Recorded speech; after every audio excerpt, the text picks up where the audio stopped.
Good evening, everybody, and let me underscore it's been a good evening for everybody, not just the Democratic Party. But what a night for the Democratic Party. A party that is in its ascendancy. A party that's on its toes, no longer on its heels. From coast to coast, sea to shining sea.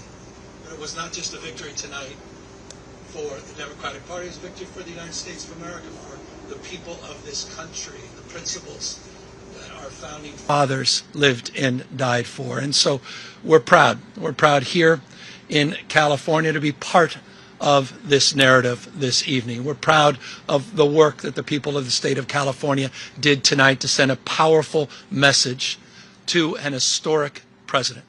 Donald Trump is an historic president. He is the most historically unpopular president in modern history.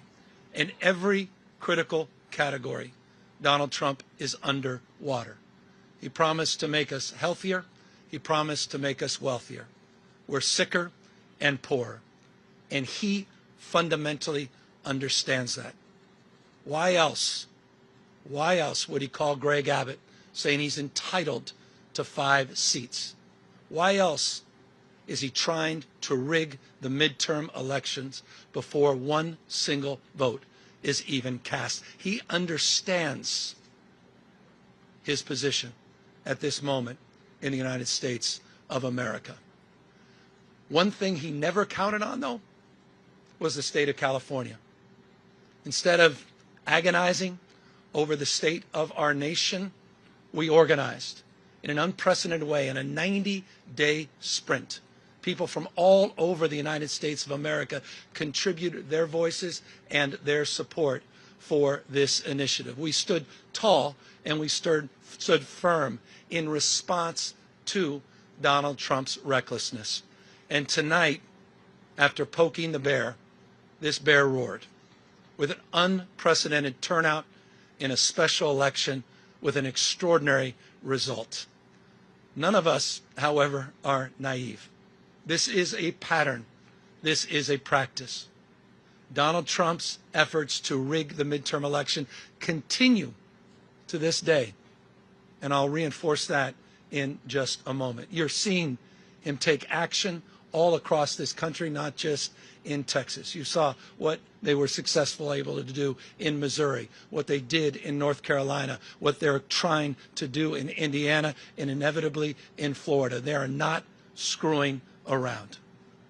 In June of this year, we saw 4,000 National Guard federalized in the state of California. We saw 700 active duty Marines not sent overseas, but sent to the second largest city in the United States of America to militarize our streets. We said in June this was a preview of things to come.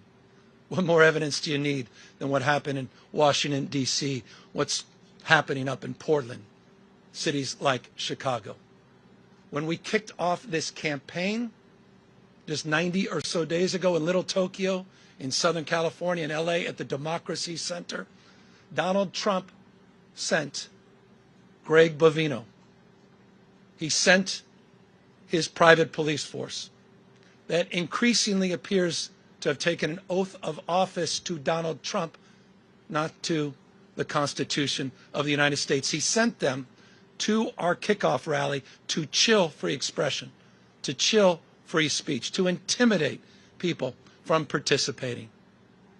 Just today, in Los Angeles, Donald Trump called up the Border Patrol, sent them to Dodger Stadium, and threw a fastball at free speech, right at the head, free expression, to suppress the vote in America's second largest city.